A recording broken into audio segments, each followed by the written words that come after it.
Para mí un placer compartir con ustedes este tema el día de hoy. Este tema es muy importante desde el punto de vista clínico, tiene una gran importancia desde el punto de vista bioquímico, desde el punto de vista farmacológico también es muy importante comprender la parte vinculada al diagnóstico mediante la cuantificación de los compuestos nitrogenados no proteicos. Así que cuando nosotros hablamos en esta práctica, el título de la práctica es diagnóstico mediante la cuantificación de compuestos nitrogenados no proteicos.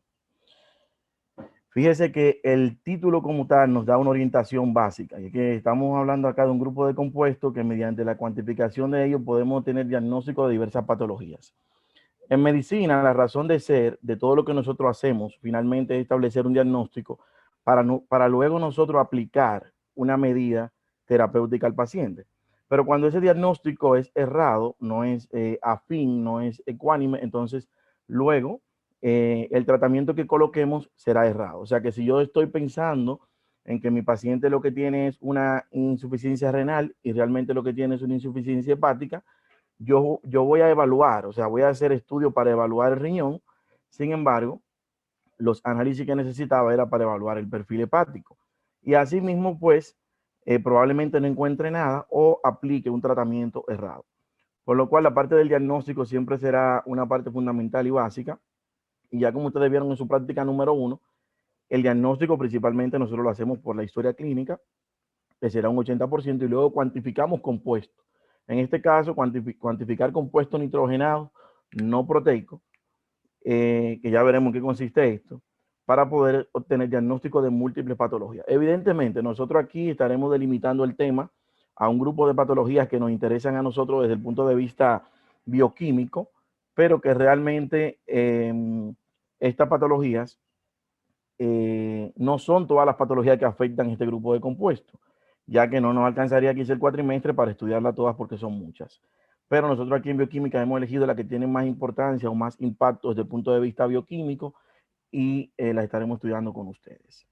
Cuando quieran participar durante la clase, recuerden, pueden levantar la mano, encender el micrófono o escribir en el chat. Prefiero que levanten la mano o que enciendan el micrófono, como gusten, pero no se queden con ninguna duda que tengan durante el proceso.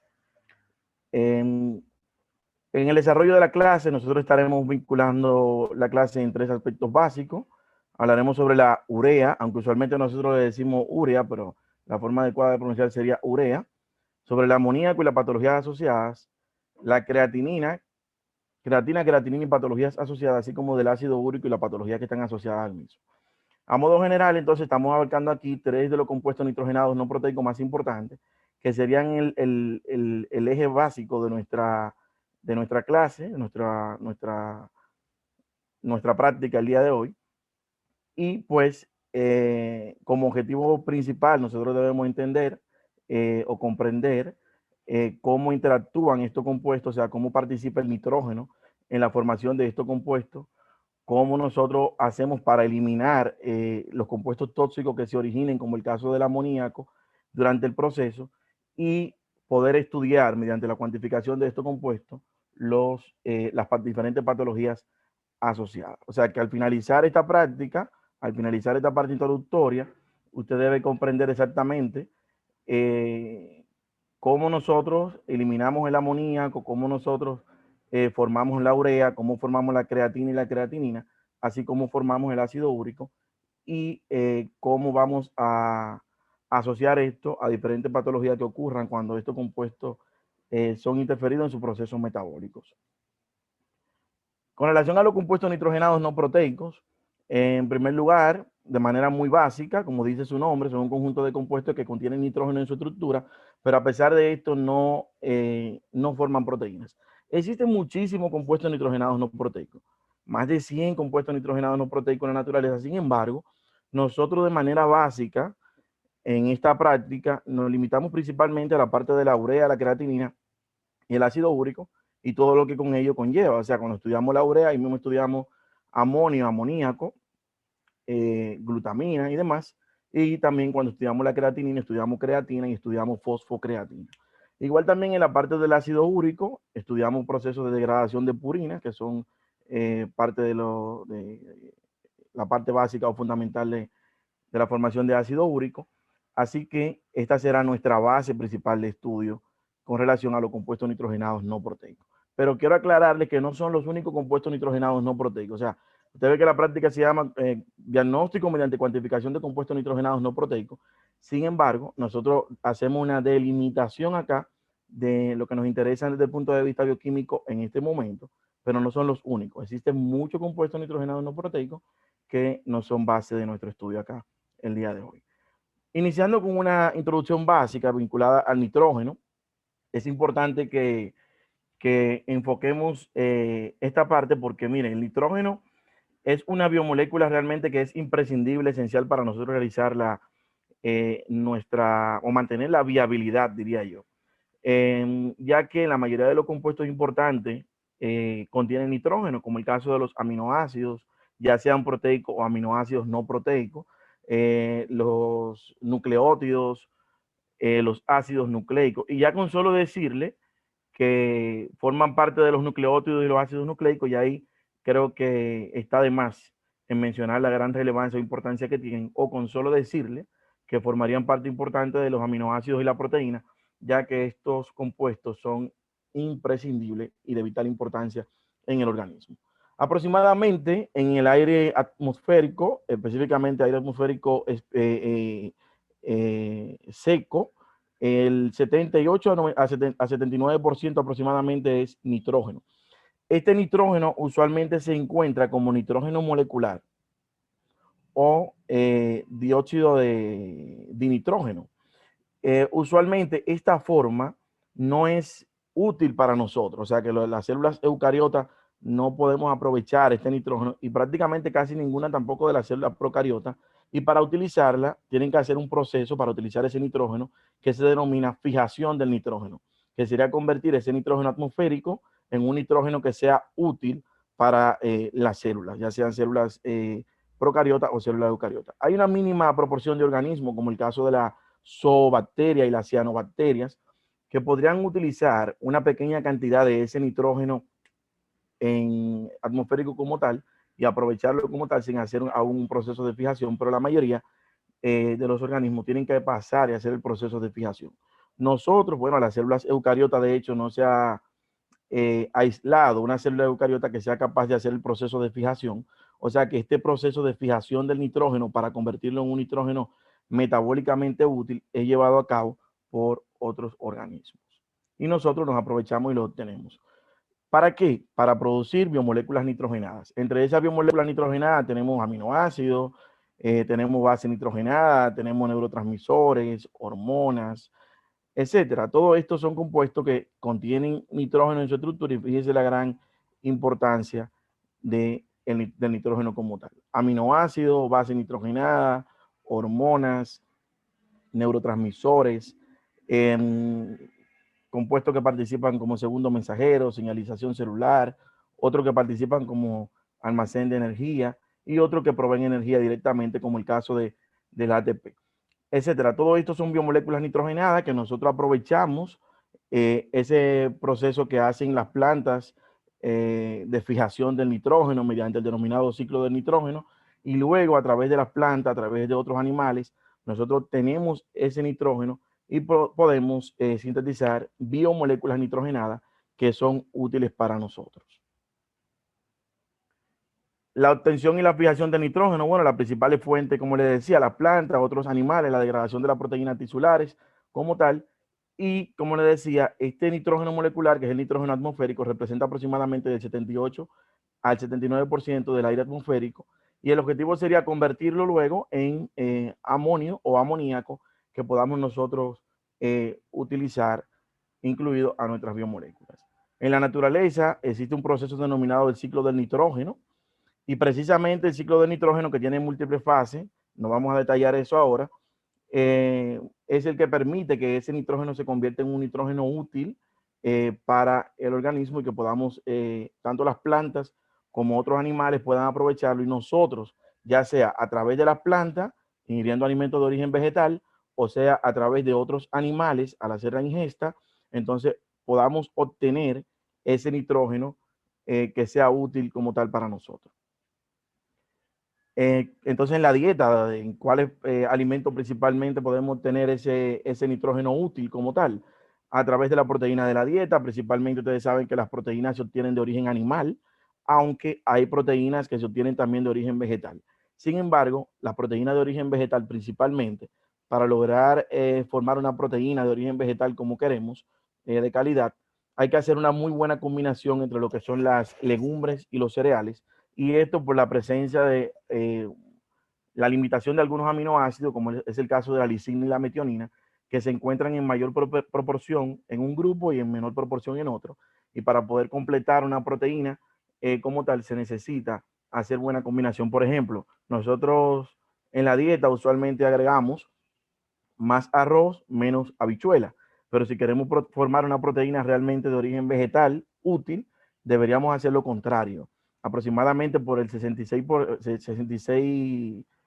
de un 100%, o sea, el 66% debería de ser aproximadamente habichuela y el resto de arroz, y así se completaría realmente la proteína que queremos formar como tal en esa combinación de legumbres y cereales. El punto es que ya sea aminoácido, proteína de origen vegetal, de origen animal, etcétera, son las principales fuentes de nitrógeno para nosotros. Fíjense, es importante, quiero que entiendan esto. Nosotros, por ejemplo, en el organismo podemos encontrar el nitrógeno principalmente unido a un grupo hidrógeno, y ese nitrógeno unido al grupo hidrógeno se denomina grupo imino. Este es el grupo imino, el grupo NH. Hay un aminoácido, de hecho, de los aminoácidos proteicos, que en su estructura general, en vez de poseer el grupo amino, posee el grupo imino, que es el aminoácido prolina. Y por eso algunos autores al aminoácido prolina, en vez de llamarle aminoácido, le llaman iminoácido. Sin embargo, la prolina, que tiene el grupo NH, el grupo imino, se puede comportar como iminoácido tanto como aminoácido, porque en algún momento, cuando ocurre el equilibrio en su punto isoeléctrico, se puede protonar y puede recibir otro hidrogenión y comportarse o aparecer también la prolina con un grupo NH2. Sin embargo, el NH2 es el grupo amino, aunque la estructura del aminoácido lo podemos encontrar como grupo amino protonado, que sería NH3. Y quiero aclarar esta parte. El NH3 es el amoníaco, ¿verdad? Sin embargo, cuando ustedes estudian los aminoácidos en estructura general, ustedes usualmente pueden ver que le coloque el texto NH3 o que le coloque el grupo carboxilo protonado, que puede ser COO negativo o COOH. Si el grupo carboxilo no está protonado con el hidrógeno y simplemente se lo coloca como COO negativo, significa que entonces el protón, el hidrógeno que está haciendo el punto isoeléctrico acá, o que está pasando según el medio del pH en el cual se encuentre, estará unido al grupo amino y va a estar en forma de NH3. En ese caso, si yo saco ese grupo amino protonado de la estructura general de ese aminoácido, ya no es el grupo amino protonado, sino que eso es amoníaco. Lo que le quiero decir es que yo puedo tener en la estructura de un aminoácido NH3, no significa que eso es amoníaco, eso sigue siendo el grupo amino, sin embargo, que ha recibido un protón, está protonado, y en esa estructura no es un compuesto tóxico. Sin embargo, cuando yo tengo el grupo amino libre solo en el organismo, entonces el grupo NH3 libre, perdón, solo es amoníaco y es un compuesto altamente tóxico para el organismo. El NH4 ya sería el amonio. Sin embargo, se utilizan indistintamente. O sea, ustedes verán que probablemente mientras les esté explicando, en algún momento diga amonio como por amoníaco, amoníaco por amonio, porque básicamente se utilizan indistintamente. De hecho, la mayoría de los textos en inglés solamente utilizan el término de amonio para referirse a este compuesto. Lo único que evidentemente el amonio es mucho más hidrosoluble y es mucho más fácil de eliminar, y por eso el organismo prefiere, cuando hay un NH3, protonarlo y convertirlo en amonio para una mayor facilidad de eliminación. Entonces, entrando ya luego de esta parte introductoria, en la parte que corresponde, fíjense que he dividido en tres partes. Una parte de que vamos a hablar de la urea, amoníaco y las patologías asociadas. Luego de la creatina, creatinina y patologías asociadas, tal como les dije en el índice. y luego la parte de ácido úrico y las patologías asociadas. Ya conociendo esta parte introductoria del nitrógeno y los compuestos nitrogenados, tengo una pregunta para ustedes. Me gustaría que me digan por qué ustedes entienden que nosotros debemos eliminar el amoníaco del organismo. ¿Cuál es la razón? Déjame ver cuántas manos hay levantadas. Bueno, adelante. ¿Quién me dice su idea? ¿Qué ustedes piensan? ¿Por qué debemos eliminar el amoníaco del organismo? ¿Por qué? Aunque les aclaro que mediante la síntesis de algunos aminoácidos no esenciales, podríamos nosotros reciclar una parte de este amoníaco y reincorporarlo al organismo. Sin embargo, el destino principal del amoníaco es que sea eliminado. ¿Por qué razón? ¿Quién me dice? Adelante, Yarifel. Se debe de eliminar porque el amonio es una sustancia tóxica y el aumento de este puede causar lesiones, especialmente en el tejido nervioso. Excelente, excelente, muy bien. O sea que el amoníaco, el amonio son sustancias muy tóxicas. Es una señal de alerta. Una molécula de amoníaco disuelta en el organismo como tal, sobre todo en las células del sistema nervioso, es una señal de alerta que inmediatamente envía una información eh, al mismo sistema nervioso para que se encargue de producir glutamina u otra sustancia que veremos más adelante, para eliminarlo rápidamente porque tiende a producir toxicidad eh, a nivel del sistema nervioso central. ¿Alguien más me dice? Denme un segundito. Perfecto, pues podemos seguir. Entonces, con relación al amoníaco, por esa razón es que debemos eliminarlo, porque es tóxico, altamente tóxico para el sistema nervioso sobre todo, y tiende a producir alteraciones inclusive en los niveles del equilibrio ácido-base. Pues nosotros tenemos que eliminarlo del organismo y para ello utilizamos varios procesos para eliminarlo. Eh, Dependiendo del equilibrio entre su síntesis y degradación, podrían originarse algunas patologías o no. Ese grupo amoníaco o amonio lo tenemos principalmente a partir del catabolismo de los aminoácidos intracelulares, a partir de las proteínas de la dieta, a partir de ciertas bacterias intestinales, producto del catabolismo de ciertos nucleótidos púricos y pirimidínicos, y a partir también de la glutamina, principalmente a nivel renal. Son diferentes fuentes de amonio. Y nosotros pues utilizamos tres mecanismos principales. Como coadyuvante, también se utiliza un mecanismo denominado ciclo de glucosa alanina, que se lo explicaré también en un momento, pero estos son los tres mecanismos principales. O sea, si a ustedes le preguntan cuáles son los principales mecanismos de eliminar o de eliminación del amoníaco intracelular, excreción renal directa, síntesis de glutamina y síntesis y excreción de urea. También hay un mecanismo coadyuvante que colabora con la síntesis de la urea, que es el ciclo de la glucosa alanina, que también lo veremos en un momento. Comenzando con el primer proceso, que es la excreción renal directa, eh, nosotros, mediante el proceso de la excreción renal directa, el objetivo es eliminar el amoníaco que se forma en el riñón. En eso consiste la excreción renal directa. ¿Para qué? Eliminar el amoníaco que se ha formado, que se ha creado directamente allí. Nosotros podemos desplazar el grupo amino o los grupos nitrogenados de los aminoácidos de la proteína mediante los procesos de desaminación, transaminación, desaminación oxidativa, y a nivel renal estos procesos son muy activos. Por lo tanto, se forma una gran cantidad de amoníaco en el riñón y hay que eliminarla. De paso, una de las características comunes de todos los compuestos nitrogenados no proteicos es que todos se eliminan por vía renal. Comenzando por ahí, cuando un paciente esté en un cuadro de insuficiencia renal, esto implica que todos los compuestos nitrogenados no proteicos estarán aumentados en los pacientes con insuficiencia renal.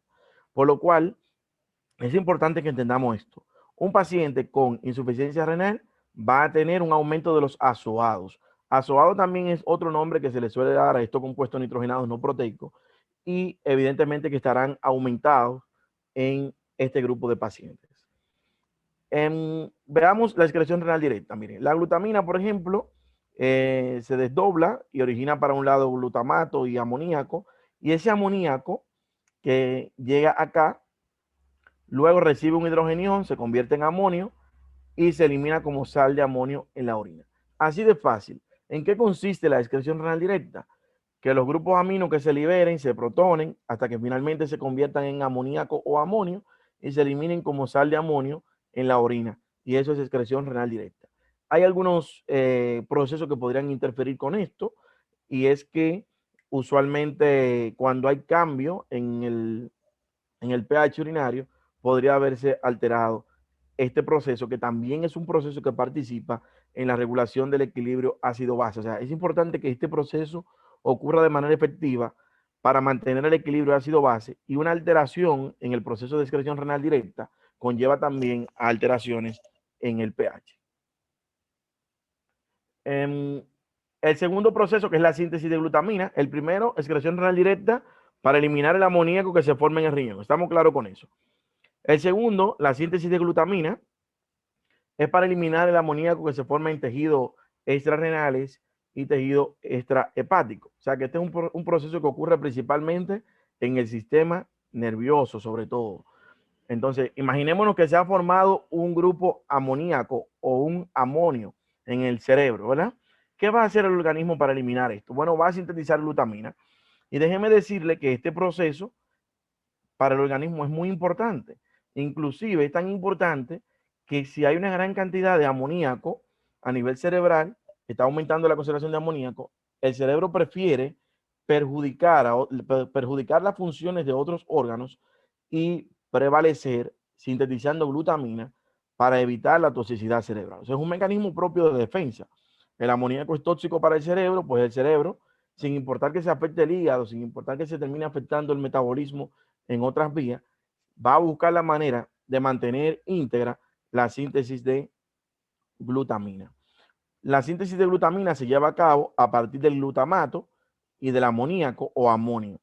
Entonces lo que hacemos es que unimos el glutamato más el amonio y así se forma la glutamina. Es una suma, algo sencillo. La condensación de estos dos compuestos, glutamato y amoníaco, da lugar a la glutamina. Y la enzima, que nos dice qué es lo que hace, la enzima se llama así mismo, glutamina sintetasa. Esta reacción requiere de ATP, eh, utiliza ATP como fuente de energía. Fíjense que el grupo fosfato sale, o sea que aquí no se consume un grupo fosfato, simplemente el adenosín trifosfato entra para donar su enlace de alta energía para que la reacción se lleve a cabo. Y ya así estará formada la glutamina. ¿Qué pasará pues con esa glutamina luego de estar formada? Esa glutamina tomará varios destinos. Entre ellos, la glutamina tomará un destino hepático, podría llegar a nivel renal principalmente, y hay una parte de la glutamina también que tiene actividad a nivel intestinal, pero principalmente la glutamina que se forma en el cerebro tomará dos destinos principales, una parte hepática y una parte renal sobre todo. Luego de que llegue esa parte al hígado y que llegue al riñón, se va a utilizar con diferentes objetivos. Sobre todo la parte que llegue al hígado se va a utilizar para formar urea, y la parte que llegue al riñón se utilizará para eliminarse en forma de amonio en la orina. Me explico. Cuando nosotros tenemos la glutamina ya en sangre, la parte que llegue al hígado se va a degradar por una enzima llamada glutaminasa. La glutaminasa recibe un nombre específico dependiendo del tejido en el cual se encuentre. Si la glutaminasa está en el hígado, se llama glutaminasa hepática. Si la glutaminasa que degrada a la glutamina está en el riñón, se llama glutaminasa renal. Entonces, ¿qué hacen las glutaminasas? Degradan a la glutamina en glutamato y amoníaco, o sea, los compuestos que le dieron origen. Anteriormente, la glutamina fue formada por la unión de glutamato y amoníaco por acción de la enzima glutamina sintetasa, pues ahora es degradada por la glutaminasa renal y hepática y se convierte en glutamato y amoníaco. El glutamato es un aminoácido, ¿verdad? Va a ser reutilizado en el organismo con otras funciones. Podría ser para seguir formando glutamina, podría ser para formar GABA, ácido gamma aminobutírico, o podría ser para formar también alfa-acetoglutarato.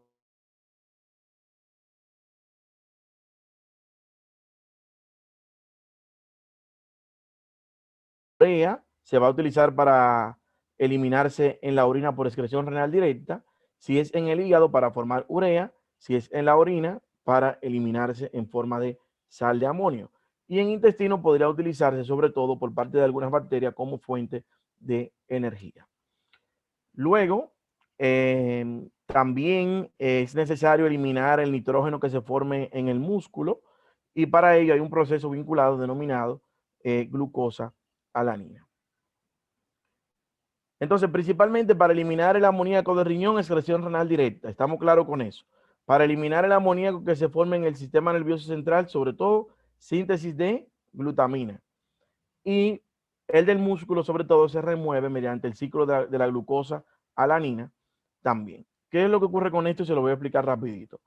En el músculo, usualmente hay un proceso de glucólisis bien activa, ya que el músculo carece de una enzima llamada glucosa 6-fosfatasa y principalmente el glucógeno lo degrada a glucosa y formará una cantidad significativa de piruvato. Ese piruvato puede transaminarse a través del glutamato y transaminarse hasta alanina, o sea, formar alanina. Esa alanina desde la sangre viaja hacia el hígado y en el hígado puede transaminarse nueva vez a piruvato y entonces donar su grupo nitrogenado para la síntesis de la urea. De modo que nosotros estamos sacando un grupo nitrogenado que estaba en el músculo y finalmente lo llevamos hasta el hígado y lo utilizamos también para la síntesis de la urea. Y es una de las formas más efectivas para poder eliminar también una parte de nitrógeno muscular. Luego, aquí ustedes pueden ver las diferentes formas o fuentes que nosotros podemos, o diferentes formas de transportar el nitrógeno hacia el hígado. La parte que proviene del glutamato, que se utiliza para formar glutamina. Fíjense que es la síntesis de glutamina. Ya aquí tenemos la glutamina y fíjense cómo luego, lo mismo que explicamos, esa glutamina, por acción de la glutamina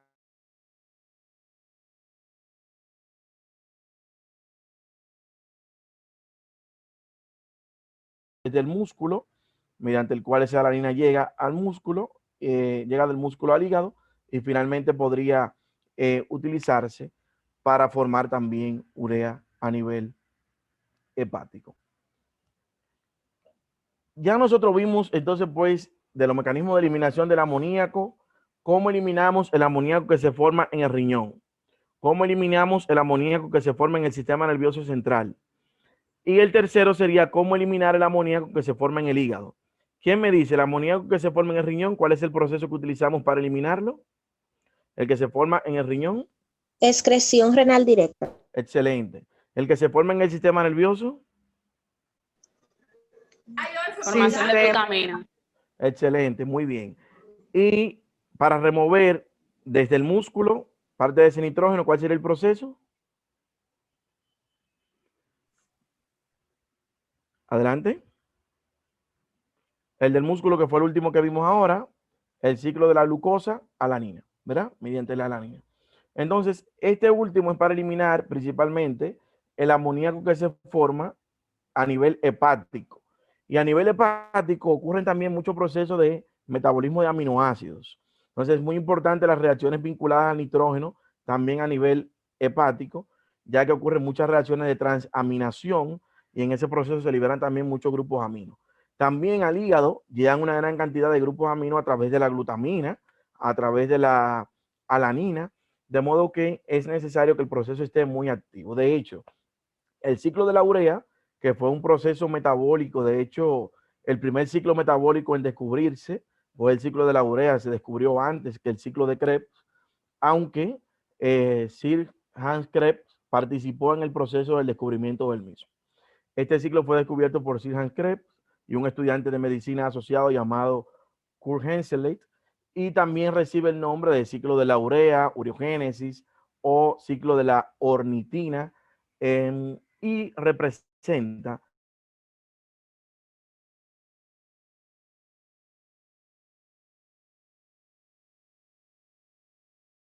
tienen que ser eliminados mediante la síntesis de la urea. Es muy importante que tengamos esto en cuenta, porque si un paciente tiene una alteración en la síntesis de la urea, como es el caso de las insuficiencias hepáticas, esos pacientes tendrán una disminución de urea y tendrán aumento de cuál compuesto entonces. Si no formamos urea, ¿qué compuesto va a estar aumentado?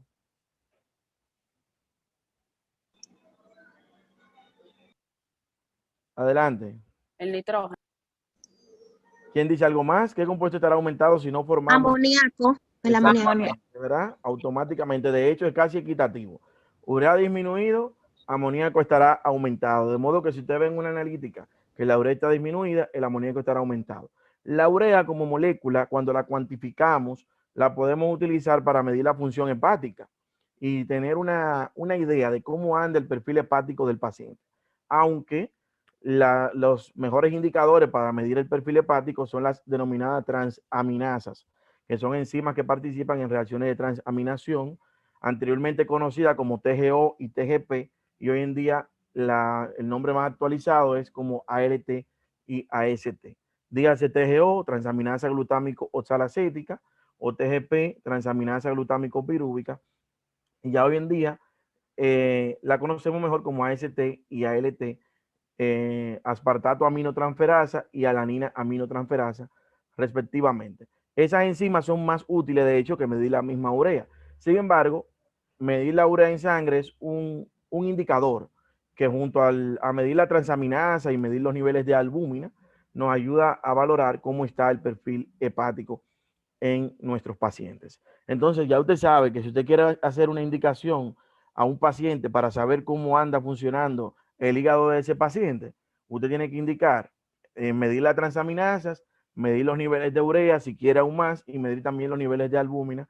Estos tres compuestos son muy buenos indicadores para valorar el perfil hepático de un paciente desde el punto de vista analítico, ¿no? Desde el punto de vista de metabolitos. El ciclo de la urea o la ureogénesis se lleva a cabo en el hígado. O sea, la localización es en el hígado, y en el hígado, específicamente en el hepatocito, ocurre en dos compartimentos celulares. Una parte se lleva a cabo en las mitocondrias, en la matriz mitocondrial, y otra parte se lleva a cabo en el citosol. Ustedes saben que, por lo tanto, dentro de la célula, en el citosol, la mitocondria es una de esas organelas citoplasmáticas. Entonces ocurrirá una parte en la matriz de esta mitocondria y otra parte va a ocurrir libre en el citosol.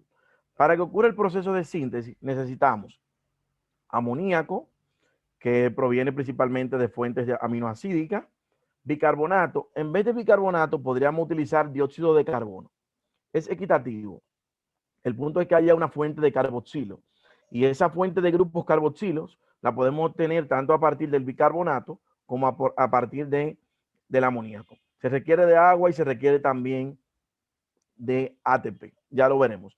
Y el producto final, al nosotros mezclar todo esto, no es como que así, vamos a echar un poco de amoníaco, vamos a echar aminoácido, bicarbonato, dióxido de carbono, agua, ATP y ya originé urea. No es así, sino que necesitamos llevar a cabo un conjunto de reacciones metabólicas. Ojalá y fuese así, ¿verdad? Y fuese más fácil, agregáramos todo lo compuesto, ya lo sumamos, eso da urea. Pero los procesos metabólicos son un poquito más dinámicos, más complejos y más interesantes que esto. Y por lo tanto, mediante un conjunto de reacciones vamos a formar la urea. Finalmente, el 90% de los compuestos nitrogenados, luego de que unimos todo esto, el 90% de los compuestos nitrogenados se eliminan en la orina. O sea que la urea la vamos a formar en el hígado, pero hay que eliminarla vía renal. Recuérdense que una característica común de todos los compuestos nitrogenados no proteicos es que se eliminan en la orina. Por lo cual yo les decía que los pacientes que tienen insuficiencia renal tendrán todos los ASOAdos, todos los compuestos nitrogenados no proteicos, estarán aumentados. Fíjense que aquí yo les digo que se consumen de 3 a 4 ATP, sin embargo aquí en la fórmula aparece 3 más abajo. Nos vamos a quedar con el concepto de 3 a 4 ATP. Y en un momento, cuando veamos el proceso del ciclo de la urea, yo les voy a aclarar por qué esta variante de que de 3 a 4 ATP, aunque la realidad debería ser 4 ATP, y yo se lo voy a explicar en un momento por qué. Fíjense, este es el proceso del ciclo de la urea. Es bastante fácil. Las reacciones metabólicas todas son muy fáciles, solo hay que aprendérsela por lógica metabólica. Si usted trata de embotellarse todo esto compuesto, aprendérselo por almacenamiento masivo, no va a resultar. O si se lo aprende simplemente por aprendérselo. La razón por la cual nosotros en bioquímica queremos que ustedes aprendan esto es para buscar una explicación clínica. De hecho, yo siempre digo que lo que no tenga valoración clínica o no sea aplicable a los pacientes, a mí particularmente como docente de bioquímica no me interesa mucho. Me puede interesar a mí como amante de la bioquímica, apasionado con la bioquímica, pero para ustedes o para yo utilizarlo como médico, no sería tan útil. Por lo tanto, cada una de estas enzimas aquí involucradas son muy importantes y ustedes verán por qué. El proceso del ciclo de la urea ocurre en el hepatocito. O sea, que imaginémonos que todo esto es un hepatocito, ¿verdad? Y que ese hepatocito tiene dos compartimentos acá que hemos dividido. Esta parte que está en el recuadro es la parte mitocondrial y la parte que está acá afuera es la parte citosólica, o sea, citosol. Comenzamos acá. El amoníaco, NH4, ¿quién me dice ese amoníaco que llegó al hígado? ¿Alguno de ustedes me podría decir de dónde nosotros obtuvimos ese amoníaco que yo estoy agregando acá en el hígado, en el hepatocito? ¿A través de qué compuesto lo tenemos en el hígado? Déjenme ver, que tengo demasiadas manos levantadas acá. A ver cuál elijo. Adelante. Tendremos que preguntarle de manera personalizada porque están como tímidos. El amoníaco que llega al hígado, recuérdense, el que llegó al hígado. ¿De dónde ustedes creen que obtenemos ese amoníaco, el que llegó al hígado? Menciónenme una fuente.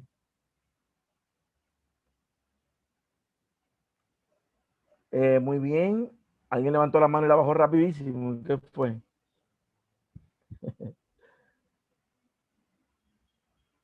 No, tienen miedito. Bueno, pues ustedes recuerdan que proviene de la urea, profe. El ciclo de la urea es el proceso que estamos viendo ahora. O sea, pero para iniciar el ciclo de la urea, el objetivo del ciclo de la urea es eliminar el amoníaco que se forma, que llega al hígado, ¿verdad? El amoníaco que se forma en el hígado. Pero ese amoníaco que se forma en el hígado proviene, a veces se forma directamente en el hígado, pero proviene también de otros tejidos. Como por ejemplo, ustedes vieron ahorita que la glutamina cuando llega al hígado se degrada en glutamato y amoníaco. Entonces ese amoníaco que llega acá al hígado mediante la glutamina se utiliza para formar la urea. La alanina también puede traer amoníaco. Las reacciones de desaminación y transaminación que ocurren a nivel hepático también pueden originar una gran cantidad de amoníaco. Y todo ese amoníaco que llegue al hígado y se forme en el hígado tendrá que ser eliminado. Y para ser eliminado, entonces vamos a aplicar el proceso del ciclo de la urea. O sea que la razón de ser de este proceso metabólico es eliminar el amoníaco que se esté formando a nivel hepático. Primero comenzamos uniendo el amoníaco al bicarbonato. En vez del bicarbonato, ¿qué podríamos utilizar también? Yo le decía ahorita. El CO2. Exactamente, muy bien. O utilizamos bicarbonato o muy bien podemos utilizar dióxido de carbono. Por eso ustedes verán en algunos textos que le dicen, por ejemplo, en vez de bicarbonato utilizan CO2. Luego aquí entran dos moléculas de ATP y salen como ADP, adenosín difosfato más fosfato inorgánico. Y se forma el compuesto llamado carbamoil fosfato. Esa enzima, la CPS1, eso significa carbamoil fosfato sintetasa 1. Esa enzima es la enzima reguladora de la síntesis de la urea. O sea que si a ustedes le preguntan cuál es la enzima más importante de la síntesis de la urea, cuál es la enzima limitante o la principal enzima reguladora, es la carbamoil fosfato sintetasa 1.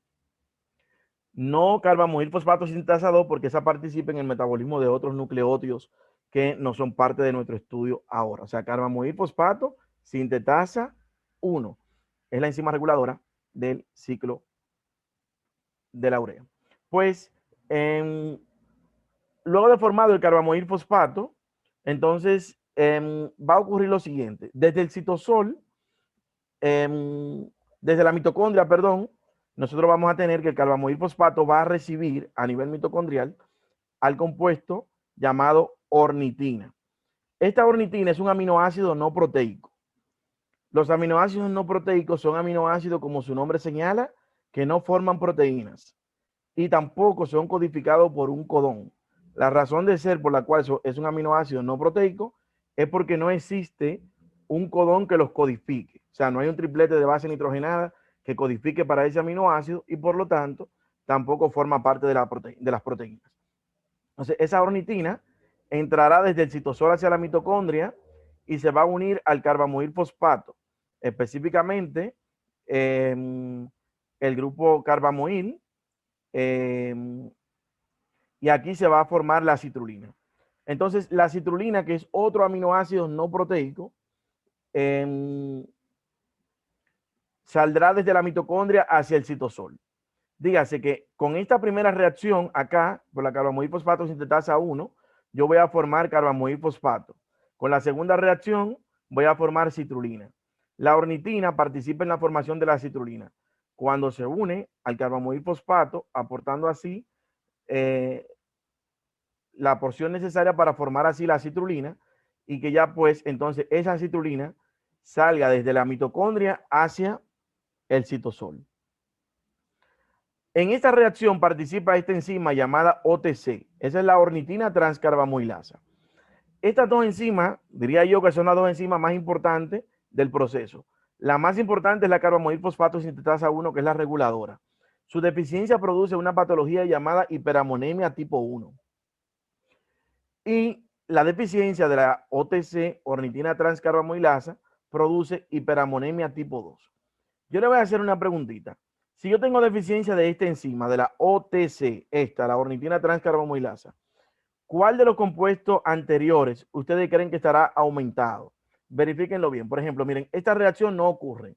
Imaginémonos que esta reacción acá de la OTC no ocurre. ¿Cuál compuesto anterior ustedes creen que estará aumentado de los compuestos que están acá anteriormente? Por no estarse degradando adecuadamente o no seguir en la vía. El NH4. Bueno, va a aumentar el NH4. Muy bien, ¿qué más ustedes creen que podría aumentar ahí, antes del NH4? Si yo llego hasta aquí, La misma urea. si yo llego hasta este paso nada más, porque esta enzima está dañada, ¿qué otro compuesto ustedes creen que estará aumentado?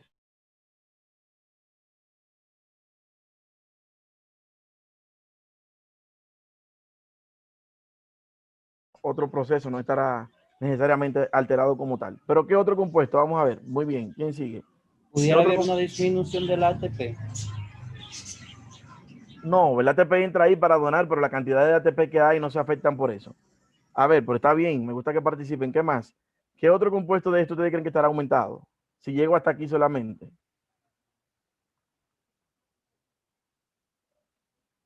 Si me limito hasta este paso, si por ejemplo yo estoy sumando 2 más 1, 3, 3 más 1, 4, y me quedé ahí de 3 más 1 y no logro hacer esa suma, voy a aumentar el 3, ¿verdad? O sea que el carbamoil fosfato estará también aumentado. Por lo tanto, en los pacientes que tengan deficiencia de la OTC, no solo aumenta el amoníaco, sino que también aumenta el carbamoil fosfato. Y eso implica que ese carbamoil fosfato aumentado produzca también en el paciente de manera secundaria aumento de un compuesto que se llama ácido orótico. Y eso sería hiperamonemia tipo 2.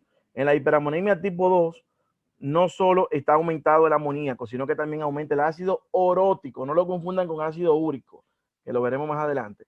Ácido orótico es otra cosa, no es ácido úrico. Solamente quiero que tengan ese dato, que en la deficiencia de la OTC aumenta el amonio, el amoníaco, y también aumenta el ácido orótico. Continuando, ya tenemos la citrulina, y estas reacciones que faltan las voy a decir un poco más rápido porque diría que estas son las más importantes, las que hemos visto ahora. La citrulina sale desde la mitocondria hacia el citosol, y en este proceso recibe un aminoácido, específicamente el aspartato va a donar su grupo amino, y la enzima se llama arginino sucinato sintetasa, la que actúa acá porque forma precisamente un compuesto llamado arginino sucinato o ácido arginino sucínico. En esta reacción, si ustedes se fijan, entra AMP y sale, entra ATP y sale AMP más pirifosfato inorgánico. Eso implica en toda la entre ATP y salga en forma de AMP, implica que en esa reacción se han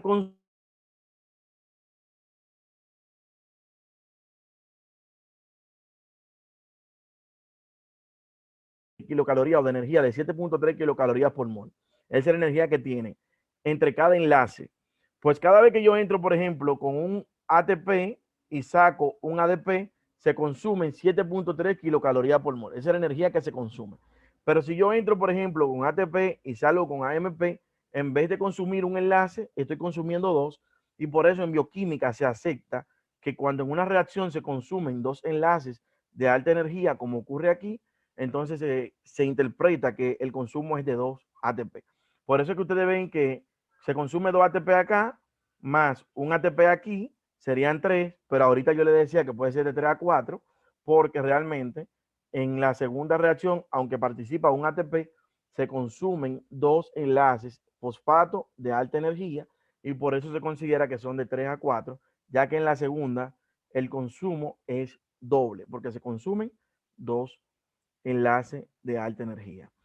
Ya luego de que ocurre esta reacción, aquí se va a formar el ácido arginino succínico o succinato, el cual luego se va a degradar por una enzima que recibe el mismo nombre, arginino succinato liasa, y va a dar lugar a la salida del fumarato. O sea, cuando yo degrado al ácido arginino succinato por la arginino succinato liasa, se forma fumarato y para otro lado obtengo la arginina.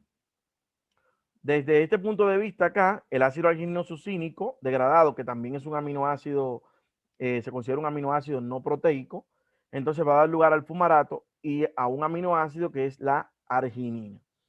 Finalmente, esa arginina, por acción de una enzima llamada arginasa, va a dar lugar a la urea y se reconstituye la ornitina, la cual continuará en el proceso. Por eso es un ciclo, porque al final obtenemos ornitina, la cual también es uno de los metabolitos iniciales en el proceso.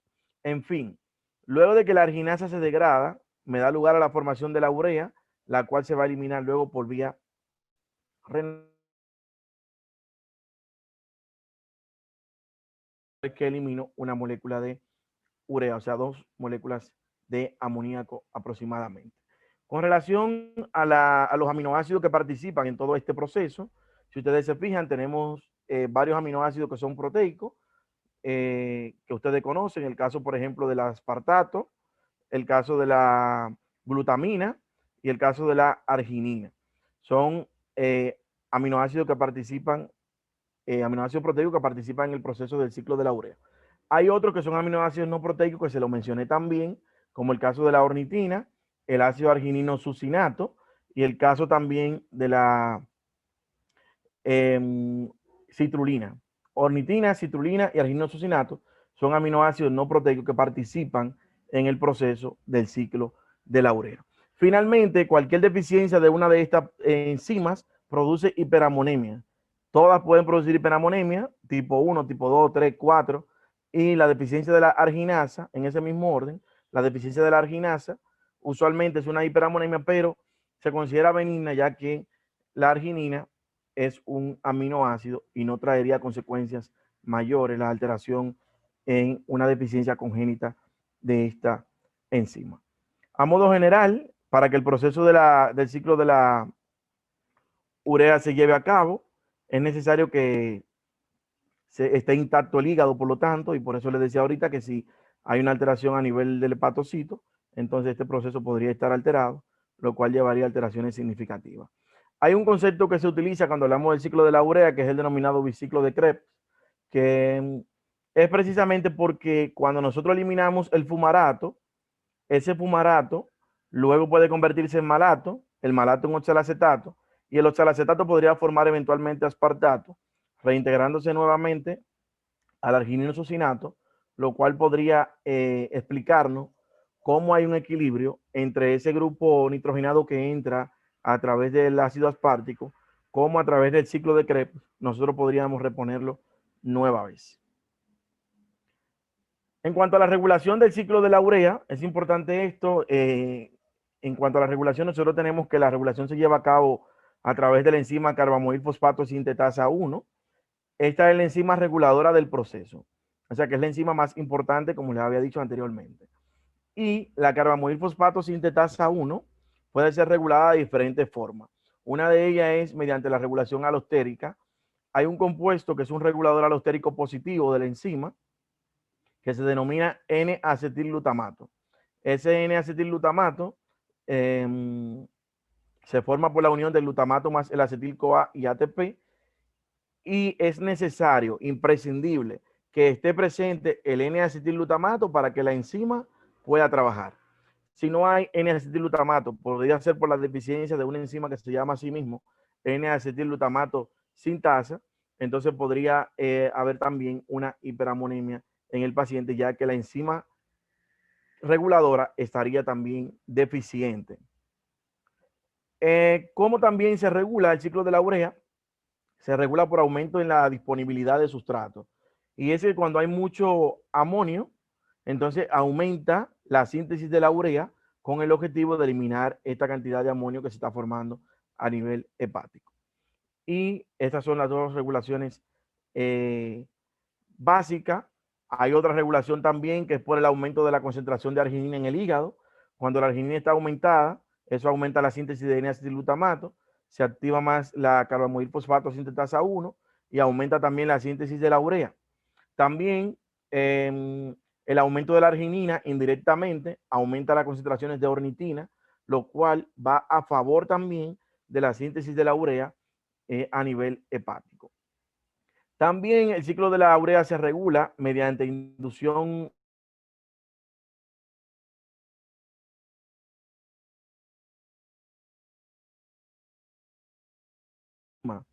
y siempre que hay una dieta rica en proteína, el ayuno prolongado, algunas hormonas, como el caso de la tirosina, cortisol y glucagón, y algunos procesos patológicos, como el caso de ciertas infecciones, fiebre, estrés, que simplemente se lo menciono, no entraremos en detalle de esto.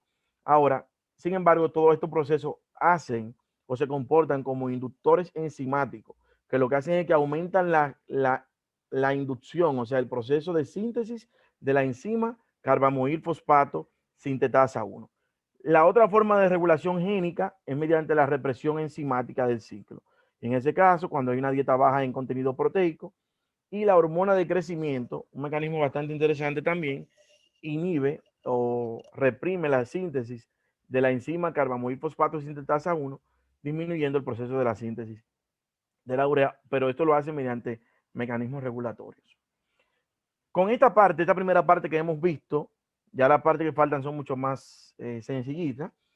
Esta primera parte, las patologías más importantes que están asociadas al amoníaco, la síntesis de la urea y todo esto del mecanismo de eliminación del amoníaco, son las hiperamoniemias congénitas, que les mencionaba que es cuando hay deficiencia de alguna de las enzimas que participan en el ciclo de la urea, ya sea hiperamonemia tipo 1 por déficit de carbamidilfosfato sintetasa 1 o hiperamonemia tipo 2 por déficit de la OTC. Ya la tipo 3, 4 y la deficiencia de la arginasa son menos importantes. Las hiperamoniemias adquiridas, que serán ya por daño o alteraciones vinculadas a un órgano en específico, sobre todo la insuficiencia hepática. Las insuficiencias hepáticas podrían ser virales, podrían ser por droga, podrían ser alcohólicas, viral por los virus, sobre todo hepatitis B, hepatitis C, aunque en ocasiones el virus de hepatitis A, cuando se complica, también podría afectar significativamente las funciones hepáticas. También insuficiencia hepática por droga. Cuando digo por droga, no solo me refiero a sustancias prohibidas, sino también a la ingesta de fármacos. Por ejemplo, las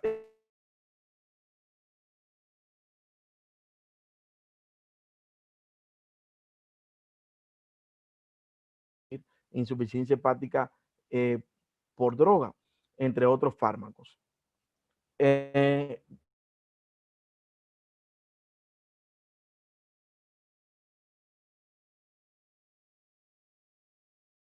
Trastornos que se pueden deber a la insuficiencia hepática de manera secundaria, como es la encefalopatía hepática, en la cual los pacientes tienen un aumento en los niveles de amoníaco, que de manera secundaria hace que el cerebro intensifique la síntesis de glutamina para eliminar el amoníaco, porque la cadena es la siguiente. El hígado está afectado, no se forma urea. Si no se forma urea, aumenta el amoníaco. Si aumenta el amoníaco, se va a aumentar en sangre, llegará mucho amoníaco a las células nerviosas. El cerebro va a aumentar la síntesis de glutamina. Cuando el cerebro ya sobrepase la capacidad de síntesis de glutamina, se va a acabar el glutamato disponible para esto.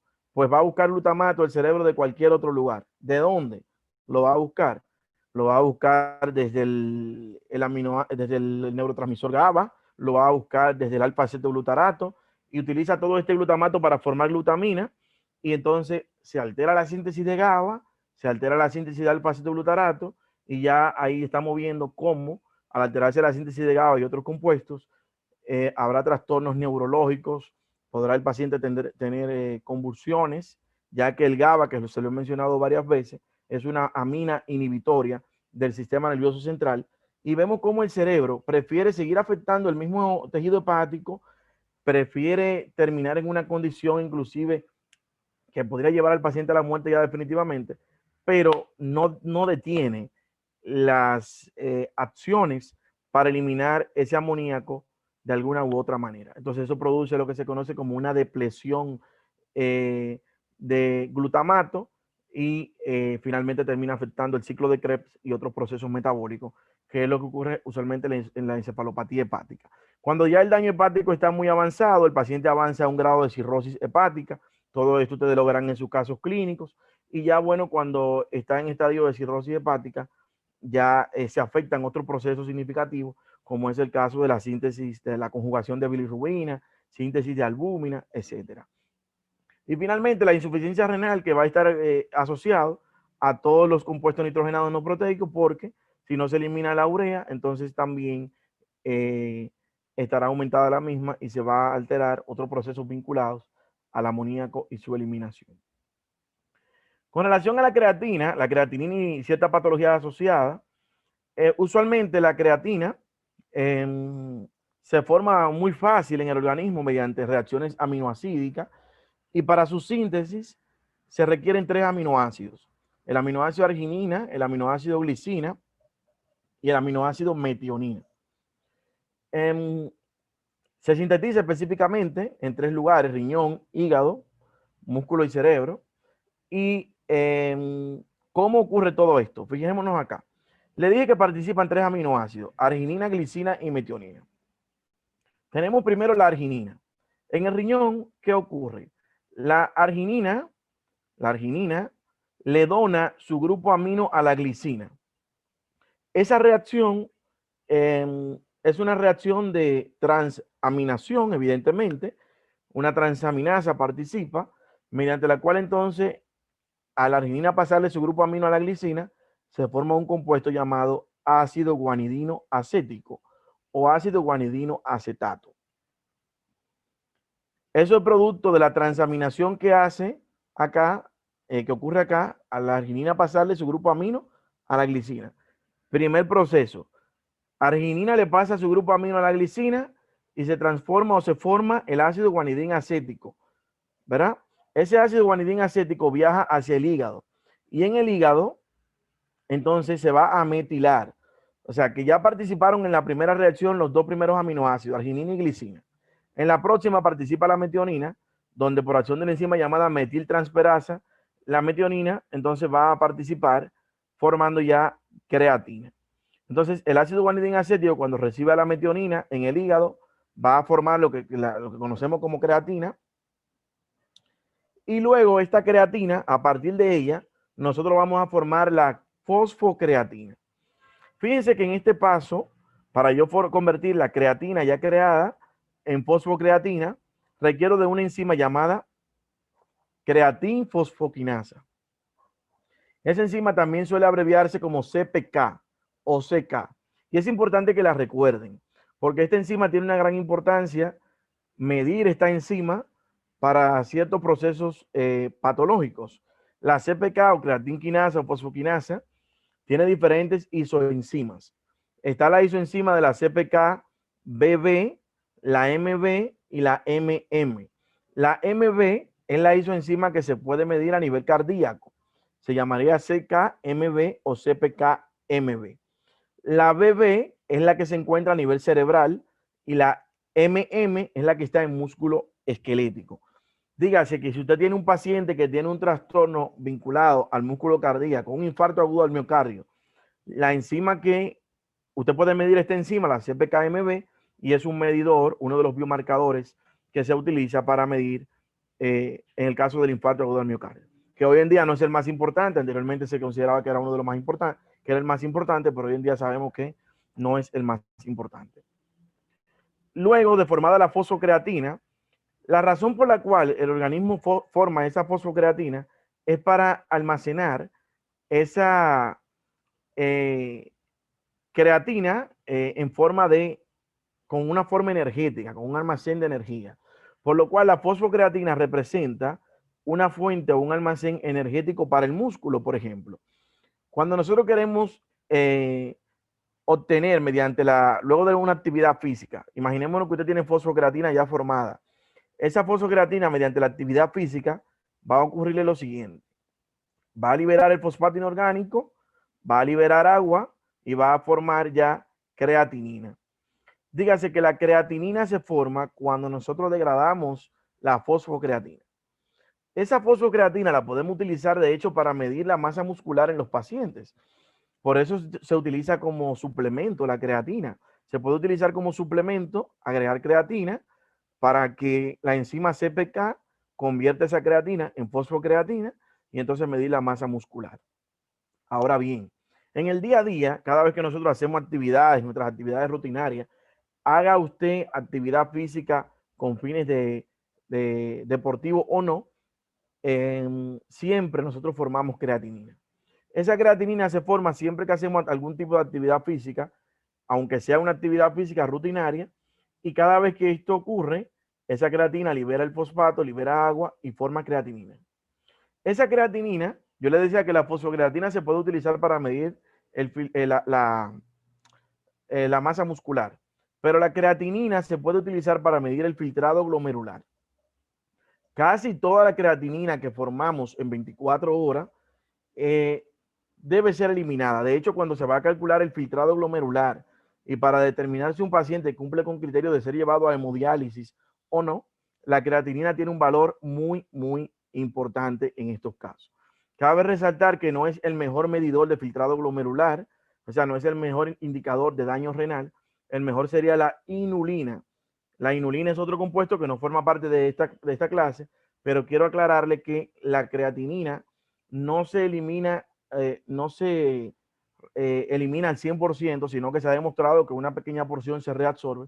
Sin embargo, la inulina, como se elimina al 100%, sí es un buen indicador, aunque usualmente en la práctica clínica utilizamos más la creatinina como medidor de filtrado glomerular. O sea que si la creatinina está aumentada, eso indica, si la creatinina está aumentada en sangre, indica que hay un daño renal. Hasta que se demuestre lo contrario, un aumento de creatinina es un medidor de un daño renal, de una insuficiencia renal.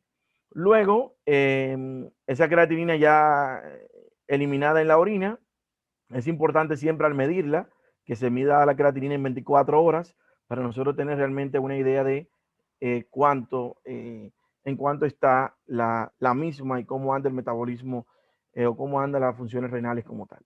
Si ustedes se fijan, el metabolismo de los compuestos nitrogenados es uno solo, porque fíjense cómo ahorita vimos la arginina era común para la síntesis de la urea, ¿verdad? Lo vimos en la síntesis de la urea, también la vemos aquí en la síntesis de creatina. De modo que el metabolismo nitrogenado es uno solo. Nosotros se lo dividimos así, de esta forma, sintetizando cada compuesto separado, para que ustedes tengan un mejor entendimiento. Pero el metabolismo nitrogenado es un solo metabolismo en el cual se va interconectando una reacción con la otra.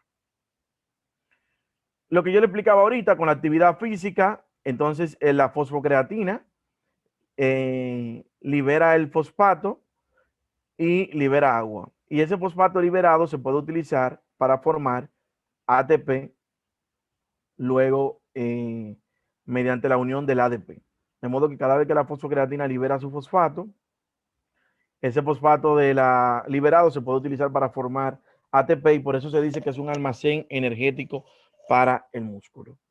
Hay varias patologías asociadas a la creatina, a la fosfocreatina y todo esto de estos compuestos derivados de las proteínas, que se consideran productos de desecho de las proteínas. Finalmente la creatinina es un desecho del metabolismo aminoácidico y proteico. Y evidentemente la insuficiencia renal, en la cual sabemos que se va a afectar el proceso como tal en una insuficiencia renal severa se afecta el proceso de síntesis de creatina, y aunado a esto también podría estar aumentada la creatinina en sangre debido a que no se elimina adecuadamente. Las distrofias musculares, en la cual habrá una disminución en los niveles de fosfocreatina. El gigantismo y la acromegalia, que usualmente llevarán un aumento en los niveles de fosfocreatina. Y quiero simplemente darle la diferencia entre estos dos procesos. Estos procesos están controlados por la hormona GH, hormona del crecimiento. Usualmente el gigantismo ocurre cuando el paciente tiene un aumento de hormona de crecimiento antes del cierre de la línea epifisiaria, y cuando es luego del cierre ocurre acromegalia. Este es un gigante, como dice su nombre, va a ser grande, extremidades grandes.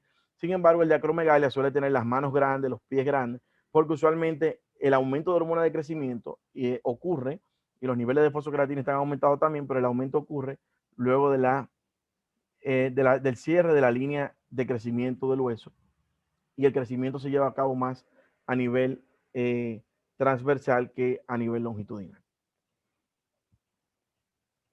Con relación al ácido úrico, y ya con esto vamos terminando, y sus patologías asociadas, el ácido úrico se origina a partir del metabolismo de las bases nitrogenadas púricas. Ustedes recuerdan que las bases púricas que se encuentran en el ADN son la adenina y guanina, pero hay otras bases púricas, como también el caso de la inosina, la hiposantina, que son bases también que se requieren para el proceso de la síntesis de ácido úrico. El punto es que todas las bases nitrogenadas se producen a partir, se degradan y producen ácido úrico. O sea que la degradación de cualquiera de las bases nitrogenadas, ustedes ven, por ejemplo, acá el AMP que tiene adenina o adenosina, el IMP que tiene inosina, la hiposantina, la guanina.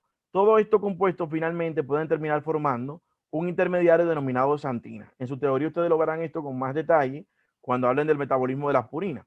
¿Qué me interesa aquí en el laboratorio? Que ustedes recuerden que la santina se va a degradar hacia ácido úrico mediante la acción de una enzima llamada santina oxidasa.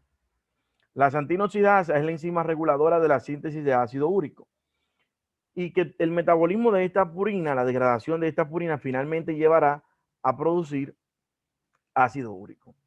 Se supone que una parte de esta purina deben rescatarse mediante una vía llamada vía del salvamento o de rescate de las purinas, y que esto favorece que no todas las purinas se eliminen en forma de ácido úrico. Ese proceso se llama rescate o enzima del salvamento de las purinas, que en un momento le comentaré un poco más sobre esto. Luego, la santina oxidasa, que es la enzima reguladora, lo que hará es que va a transformar la santina en ácido úrico, y en los pacientes que tengan alteraciones en este proceso y estén formando mucho ácido úrico, entonces estos pacientes podrían desarrollar patologías vinculadas a hiperuricemia. Y se podría tratar esto con fármacos inhibidores de la enzima santina oxidasa, como es el caso de un fármaco llamado alopurinol. Se podría utilizar un fármaco llamado Febuxostat, o se podrían utilizar otros fármacos ya para la sintomatología que presenten los pacientes, según el cuadro clínico, y ya eso ustedes lo verán cuando hagan la discusión del caso clínico. Para el proceso de la degradación de ácido úrico, finalmente ustedes ven que todos los compuestos nitrogenados, nada púrica, convergen, como les he dicho, para formar ácido úrico. Hay un proceso que se llama vía de rescate o salvamento, en el cual, dentro de las enzimas que participan, a nosotros nos interesa más aquí una enzima que participe en el salvamento, que se llama hiposantina guanina fosforibosil transferasa. Esa enzima, la hiposantina guanina fosforibosil transferasa, ustedes la pueden abreviar como HGPRT. La HGPRT es la enzima reguladora del proceso del salvamento de las purinas. ¿En qué consiste el salvamento o reciclaje de las purinas? Es un proceso mediante el cual nosotros obtenemos una parte de las purinas y la utilizamos para formar otros compuestos, y así favorecemos que no todas las purinas se eliminen en forma de ácido úrico. Entre esos otros compuestos que se van a formar habrá nucleótidos púricos, como el AMP, el IMP, el XMP, que si está deficiente el proceso de salvamento o rescate de las purinas, Finalmente, estos compuestos podrían estar disminuidos y entonces habrá una síntesis elevada de ácido úrico como tal. La patología asociada a estos trastornos, a estos procesos, la artritis gotosa, que es un proceso adquirido en el cual los pacientes desarrollan aumento en los niveles de ácido úrico, hiperuricemia, y se asocia a un proceso de depósito de ácido úrico en las articulaciones. El ácido úrico suele precipitar y irse a las articulaciones y producir dolor, inflamación, tumor, tumefacción, pérdida de funciones, y el paciente podría presentar lo que se conocen como los signos o parámetros de Celsius: inflamación, dolor, rubor, tumefacción o edema, o lo que se conoce como el parámetro de Virchow, que es la pérdida de funciones. Finalmente, en la artritis gotosa, el paciente tiene hiperuricemia, pero es un proceso adquirido que se puede exacerbar con el alto consumo de purina, la ingesta de cebada, las carnes rojas, etcétera. Y en el caso, por ejemplo, del síndrome de Lesch-Nyhan, es un proceso congénito. También cursa con hiperuricemia, pero se debe a una deficiencia en el proceso del salvamento o rescate de las purinas, y está deficiente la enzima HGPRT, hiposantina guanina fosforibosil transferasa. Esa es la enzima que está deficiente en el síndrome de Lesch-Nyhan, y cursa también con hiperuricemia, pero el paciente se acompaña también de alteraciones neurológicas significativa, lo cual no ocurre en la artritis gotosa. Y finalmente, la insuficiencia renal, ya que el ácido úrico no se elimina adecuadamente, y el aumento de ácido úrico además podría estar asociado a ciertos fármacos. A modo general, le dejo una información, y es que todas las sustancias que sean capaces de acidificar el pH de la orina son capaces de aumentar los niveles de ácido úrico. Así que algunos fármacos que sean capaces de hacer esto también podrían estar aumentando los niveles de ácido úrico, y como efecto secundario podrían producir también las hiperuricemias. A modo general, fíjense todas las patologías importantes que están vinculadas al metabolismo de estos compuestos, y nosotros simplemente acá enfocamos las más importantes desde el punto de vista bioquímico, pero tienen una gran relevancia desde el punto de vista clínico esta práctica, y que ustedes la comprendan como tal. Así que ha sido cuanto de mi parte en cuanto a la parte ya de introductoria de este tema. Si ustedes tienen alguna pregunta, alguna duda o comentario, o si nuestro querido monitor o nuestra querida aspirante quieren agregar algo ahora al final, yo lo dejo con ellos para que sean ellos que ya concluyan esta parte, y si tienen que informarle algo o agregar algo, entonces lo puedan hacer.